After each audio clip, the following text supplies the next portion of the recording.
Bom, galera, vamos começar aqui pelo Biel e aí a gente já vai também pro Thiago Leifert, Rosalá Santoro. Vou trazer algumas repercussões do que anda acontecendo, trazer algumas opiniões também, comentar algumas coisas com vocês, tá? Bom, em relação ao Biel, o Fábio Lázaro trouxe, tá aqui a matéria também, que a postura do jogador, tá, do Biel, justifica a insistência do Corinthians pela contratação do jogador, tá?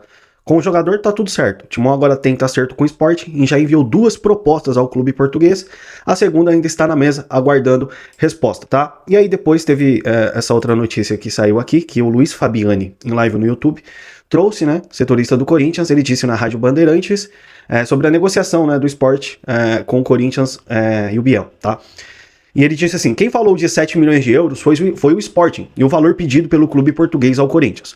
O Corinthians não vai pagar 7 milhões de euros pelo Biel. O clube nem trabalha com essa possibilidade. Essa pedida do Sporting, inclusive, assustou o Corinthians, que não esperava uma pedida tão alta. Por isso, o Corinthians mudou o modelo de negócio na segunda proposta, pensando em um empréstimo com opção de compra ou compra de apenas parte dos direitos do jogador. Ainda não há novas informações com relação à resposta do Sporting sobre a segunda proposta do Corinthians. Ou seja, já bate, a informação do Luiz Fabiano já bate com essa primeira informação que eu trouxe aqui para vocês, nesse vídeo aqui agora, né, sobre o Biel. O Corinthians está tentando duas propostas para poder viabilizar a negociação com o Biel, e não seria essa de 7 milhões de euros, até porque seria uma loucura fazer isso, tá?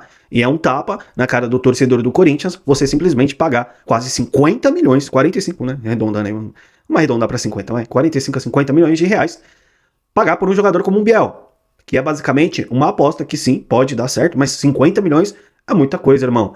É você, tipo assim, rasgar dinheiro, jogar dinheiro fora, enfim. Em relação ao Biel, é isso, tá? É o pontinho driblador que o Dorival Júnior gosta e precisa no elenco.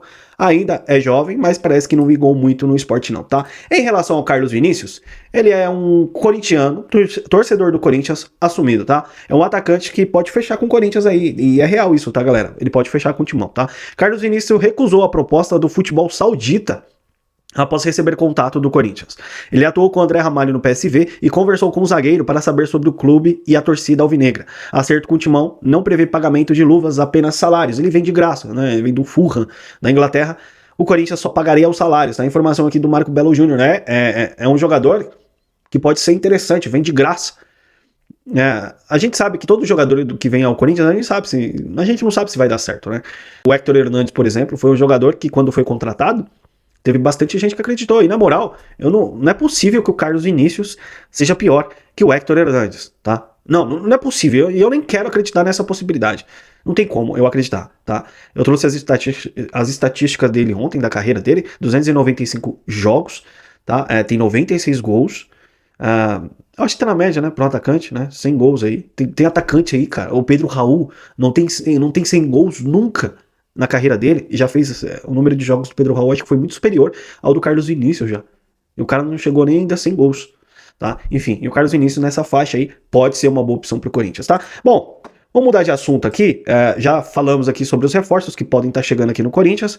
O Thiago Leifert falou aí sobre os clubes brasileiros, Corinthians e São Paulo, acordar, porque a hegemonia no futebol brasileiro parece que está na mão de Flamengo, né, e Palmeiras. Vamos ver aqui, a gente vai comentar algumas coisas aqui e a gente vai entrar um pouquinho nessa política do Corinthians, tá? Que saiu algumas coisas sobre isso, peraí. Que fique de recado para outros clubes brasileiros, não vou citar nomes aqui, tipo, não vou falar do São Paulo, por exemplo, nem do Corinthians, mas como vale a pena você sacrificar alguns anos da sua vida, como o Flamengo fez, se arrumar suas contas, para depois enfrentar o Bayern de Munique nas oitavas de final da Copa do Mundo de Clubes e meter 2 gols neles, cara. O Flamengo fez o melhor possível até aqui. Se estruturou e é um time muito grande. Quando você olha o Corinthians, faz tempo que a gente não fala do Corinthians, mas estamos acompanhando as notícias. Não dá pra acreditar que o Corinthians tá nesse nível. Por que o Corinthians não tá nesse nível? Se o Corinthians fatura quase a mesma coisa, se o Corinthians tem estádio, por que o Corinthians não tá nesse nível? O que será que aconteceu ao longo desses anos para o Corinthians não estar nesse nível? Qual é o problema lá dentro que não tá nesse nível?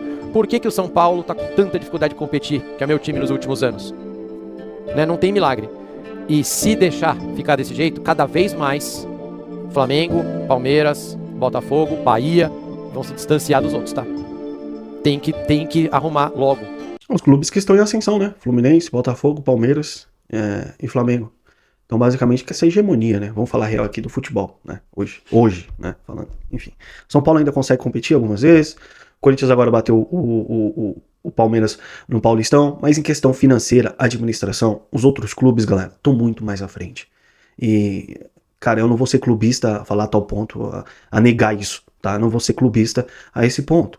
Só que, vamos lá, o Rosalá Santoro deu uma entrevista ontem pro Kaká Catalão, do canal do Povo Escolhido, e ele me disse algo que, obviamente, me assusta um pouco, que é uma realidade hoje do Corinthians, e eu vou ler, até melhor eu ler aqui, ó.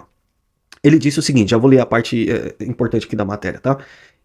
Ele comentou sobre a situação financeira atual do Corinthians e ele disse o seguinte: só para manter a dívida como está, sem aumentá-la, o Corinthians vai precisar pagar 400 milhões de reais em juros no ano que vem. Só para manter a dívida como está. Aí ele diz o seguinte: o Corinthians não sai dessa situação financeira naturalmente. Só segurar despesas e aumentar receitas não é o suficiente para poder tirar o Corinthians da situação atual. Precisa de injeção de capital de fora. Ou seja, o Corinthians precisa de alguém com peito, que tenha dinheiro, que seja basicamente bilionário aí, ou, né, chegando próximo disso, para poder ajudar o Corinthians a sair dessa situação. O Corinthians vai pagar 400 milhões de reais de juros só para poder se manter, para manter as dívidas. Isso deixa claro e chega no resultado que o clube está quebrando, ou já está quebrado, tá? Ou já está quebrado. Há soluções para esse time? Até há, mas assim, precisa de dinheiro. Eu fico aqui, cara. Aí o Flamengo mostrou um exemplo de gestão, Palmeiras mostra um exemplo de gestão, e é por isso que esses clubes continuam nadando de braçada. E isso me irrita.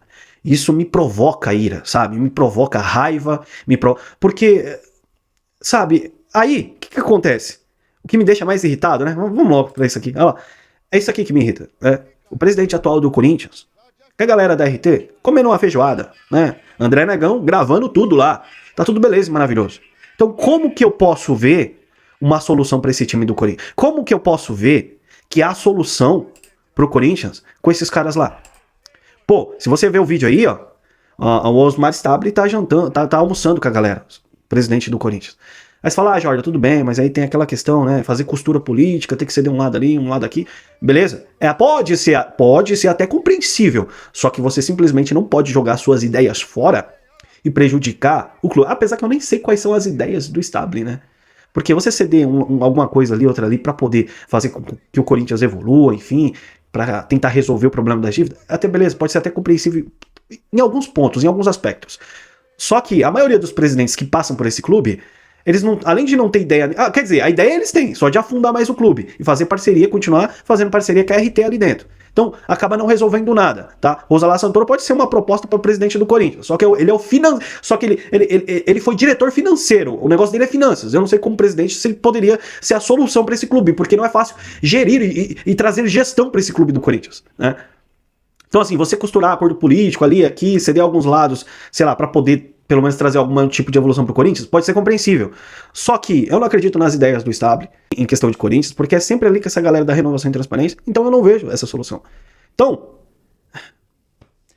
a solução pro Corinthians, que eu vivo sempre falando aqui pra vocês, é uma SAF, eu não vejo outro caminho pra esse clube. Além do mais que precisa de uma injeção de dinheiro. Então é isso, galera. Se o Corinthians quiser competir com o Flamengo, Palmeiras, Botafogo, Fluminense, nesse cenário atual do futebol, o Corinthians talvez, eu não queria isso, tô deixando claro pra vocês, eu não queria isso, mas talvez o Corinthians vai precisar de uma SAF. E não é uma SAF vagabunda não, que nem a do seu Vasco, que tem por aí, enfim. Mas a gente tem que começar a olhar o que tá dando certo, pra poder implementar aqui nesse clube. Até porque esse modelo que existe hoje, ele é falido. A mudança do estatuto, os caras vão enrolar e não vai ter mudança de estatuto. Dá direito a voto do fiel torcedor? Os caras não vão querer colocar isso, apesar da pressão da Gaviões, enfim. E, cara, eu não vejo outra solução. Com isso, precisaria de uma reforma completa, tá? Os vitalícios precisariam sair fora. Andrés, Duílio, gestão da RT, toda essa galera precisa sair fora do Corinthians. Enquanto isso não acontecer, sei lá, não sei se a ideia dos caras é quebrar o clube, também mesmo, transformar numa SAF de Ronaldo e Kia, vai saber. Enfim, galera, eu vou voltar na próxima com mais repercussão, notícias do Corinthians aqui pra vocês. Só peço, isso ajuda bastante, deixa seu like, se inscreva no canal. E a gente volta na próxima com mais repercussão. Hoje a gente secar o Palmeiras. Bora secar e Chelsea neles, né? Bora. E vai Corinthians, grande abraço, galera. Fui.